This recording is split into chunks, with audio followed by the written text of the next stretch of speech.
Olá, primeiro ano AFD, primeiro BFD, disciplina de OTP. No vídeo anterior eu falei um pouquinho sobre os princípios constitucionais da Constituição de 1988.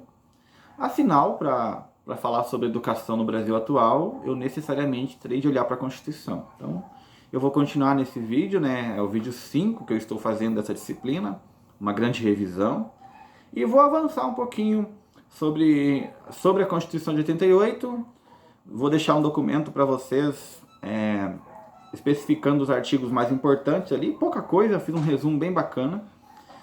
Bem, eu falei que nós temos que respeitar os princípios, que a Constituição é a lei máxima, que a LDB é a segunda lei mais importante em relação à educação, especificamente em relação à educação é a primeira, mas ela sempre tem que obedecer o que determina a Constituição.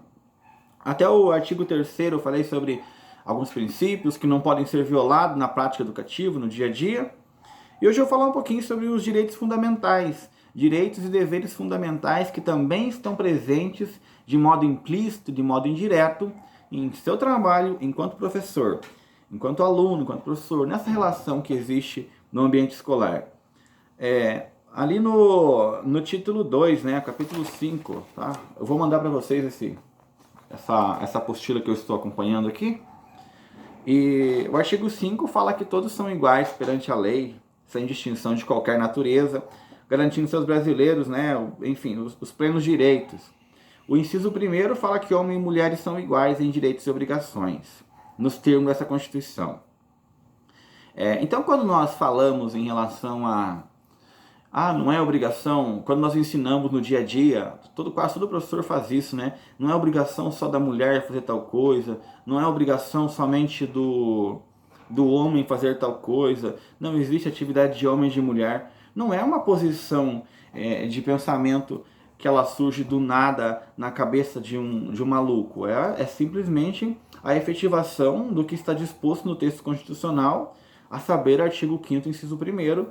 Mandei para vocês, inclusive, vou mandar impresso para quem não tem acesso, né? Já mandei impresso para quem não tem acesso e vou mandar em PDF também para quem consegue acessar a internet. Então, se eles são iguais, nós temos que partir da educação que respeite-os igualmente. Não há como fazer distinção de sexo em seu trabalho, homem, mulher, não existe essa possibilidade de eu dar preferência para um em detrimento do outro, né? Não pode ter esse tipo de comportamento que foi tão comum em épocas anteriores. Eu pulei do 1º para o 6º, que nos interessa, né? É inviolável liberdade de consciência e de crença, sendo assegurado o livre exercício dos cultos religiosos. O que isso implica na educação? Como isso afeta a educação? Que a minha crença ou a minha descrença, ela não pode, hipótese alguma, ferir os direitos de manifestação religiosa do aluno. E aí você vê muitas concessões. O direito à religião, a crença, ela é constitucional, tem que ser respeitado. É superior a um calendário organizado. Sabatistas aí que às vezes não podem acompanhar, tem que pensar um mecanismo para que eles tenham acesso à educação. Enfim, por quê? Porque é um princípio que determina que essa liberdade de crença não pode ser violável. É evidente, né? Não é interpretado ao léu se a liberdade de crença, de certa forma, ferir um direito fundamental de outrem, aí ela é limitada, né? Você não vai, por exemplo, permitir um sacrifício humano porque a pessoa tem aquela crença no sacrifício humano. Isso deu um exemplo bem radical, né? Mas para vocês entenderem, ela é reconhecida, mas ela não é irrestrita. Quando ela viola algum direito fundamental ou quando ela viola a convivência do bem comum, alguns direitos são cerceados. Então, há sempre esse binômio aí, né? Razoabilidade. Será que a minha crença ela vai violar algum princípio, vai causar uma desordem social? Então, a interpretação é sempre partindo dessa premissa. Mas nós, enquanto professores, normalmente nos preocupamos com o quê? Se nós estamos violando ou ofendendo uma crença. Isso não quer dizer que você não vai ensinar o conhecimento cientificamente adquirido. De que forma? Eu sou historiador, eu sou biólogo. A teoria científica que está vigente, que é reconhecida como, que é socialmente aceita, que é reconhecida na comunidade científica, ela vai ser ensinada, tá? E de que maneira? Bom, a criança será manifestada no lar, normalmente, terá os ensinamentos no lar, sem nenhum problema, e você irá trabalhar o seu conteúdo científico. Isso, eu creio que tem que ficar de modo claro, né? Conhecimento científico, a escola é o pensamento científico. Se for para ser o senso comum, ficamos na própria casa, ficamos onde não existe uma comprovação específica, certo? Então, professor, eu posso falar da teoria da evolução? Eu posso falar da pré-história? Claro, com certeza. Você não só pode, como você tem que falar. O conteúdo é esse. Então, eu não sei se fica bem claro isso, né? Violar a crença está dizendo você fazer alguma acepção, julgar que alguém, por ter uma divindade inferior intelectualmente, isso que é violar a crença, né? Não se achar superior porque você é ateu, porque você é evangélico, porque você é budista. Não se achar isso. No entanto, sempre no ensino, prezar pelo conhecimento científico, que é o conhecimento que embasa o trabalho escolar, o princípio do conhecimento científico. Bom, eu creio que tenha ficado claro, né, que o ato de ensinar implica um respeito ao que a Constituição determina. E agora eu vou dar um salto ali dos artigos iniciais da Constituição e vou lá para o 205, que é o que fala especificamente da educação. E eu fiz um apanhado para nós termos uma noção do que está vigente hoje, para você poder continuar o trabalho seu tranquilamente. Eu peguei somente os artigos que especificamente da educação, mas existem outros até o final da Constituição que fala sobre cidadania, sobre tecnologia, que de certa forma tem incidência no nosso trabalho também. Como que você vai achar? Você vai lá no início da Constituição, vai ver que está escrito ali, eu até coloquei o título para você, capítulo 3, da educação, da cultura e do desporto. Seção 1, da educação. Eu sei que a seção 2 vai falar da cultura e a seção 3 vai falar do desporto, que vai estar diretamente relacionado com a educação também. Mas fiquemos com a educação no momento. O 205 diz que ela é direito de todos, dever do Estado e da família, será promovido e incentivado em colaboração com a sociedade, visando o pleno desenvolvimento da pessoa, seu preparo para a cidadania e a qualificação para o mercado de trabalho. Ou seja, não é uma educação que se paute, a de hoje, essa é atual, tá? Tá vigente ainda. Não é uma educação que se paute exclusivamente no mercado de trabalho, mas na cidadania, na representação, no conhecimento do mundo. E todos têm um compromisso. Existe uma área específica da família, uma área específica do Estado, mas, de maneira geral, todos têm o compromisso de promover uma educação. É interesse da sociedade que os seus membros sejam educados em regras que possam ser aceitas, que possam melhorar a convivência, que possam transformar a nossa realidade em que vivemos.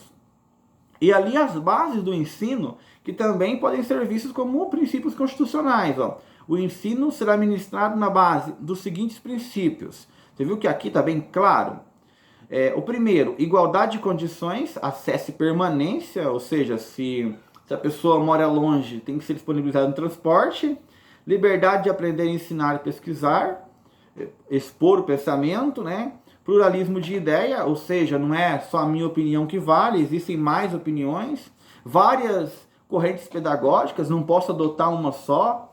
Se eu saber opiniões distintas de um mesmo pensamento, é melhor que eu apresente para o aluno. Gratuidade do ensino público em estabelecimento oficial, ninguém pode exigir pagamento nenhum para te matricular. E aqui nós temos a valorização dos profissionais de educação escolar, né? Desde 1934 que tem esse inciso sobre a valorização. Gestão democrática do ensino público, que de modo resumido diz que cada decisão que existe dentro da escola não é somente de um ser, não é somente do diretor, não é só o pedagogo que tem a função X, mas existe toda uma discussão sobre como fazer e o que fazer na escola. É evidente que o diretor e a equipe pedagógica, eles têm um cargo, né, hierarquicamente, ali, o diretor superior, para organizar, para administrar. É ele o profissional responsável por esse processo, mas tem que ouvir também, né? Hoje você não consegue trabalhar na escola sem o apoio da comunidade, sem um pai que faz parte da PMF, sem alguém que libera um cartão para você gastar. Então tudo tem que ser feito democraticamente e coletivamente. Sem a comunidade você não funciona. Sem um grêmio estudantil atuante, você não consegue funcionar também. Por quê? Porque é um princípio da gestão democrática. E essa pergunta muitas pessoas erraram. O que é gestão democrática? Gestão é a forma de organizar, a forma de gerir. Democrática, palavra grega, né? Significa democracia. O que é? O poder do povo. A possibilidade do povo decidir. Que povo? A comunidade escolar, que inclui pai, professores, funcionário, aluno, né? E o entorno ali. Eu creio que nesse vídeo tenha sido suficiente para falar desses artigos da Constituição. No próximo vídeo eu falarei com vocês sobre a LDB 4024 de 1961 e sobre a Constituição de 1946. Eu não vou fazer nenhuma pergunta dessa LDB, porque acabamos demorando um pouquinho para entrar nela. Então eu vou resumir essas questões nessas atividades que eu já passei para vocês. E no final do primeiro trimestre, depois dessa semana de provas, iríamos começar com essa LDB e finalizá-la o quanto antes. Bom, tem alguns elementos que nós já adiantamos, trabalhamos juntos, né? A ementa apresenta separado e nós conseguimos unificar. Por exemplo, o que eu falei com vocês? O que é educação, legislação, ordenamento jurídico do sistema brasileiro, ou seja, que tem a Constituição lá em cima, que existe a LDB embaixo, e aí as resoluções do Estado, depois do PPP, isso eu expliquei para vocês, tem lá, né? Vai ser uma pergunta de prova, por exemplo, como está organizado. Nós já vimos como a Constituição de 88 funciona. Basicamente, no que se refere à educação, vocês já têm todos os elementos para poderem trabalhar de modo a conhecer o que foi explicado. Falei um pouquinho sobre o que é gestão democrática, sobre os princípios constitucionais. E então, nas próximas aulas, irei falar com vocês sobre as LDBs 4024 e de 61. Beleza?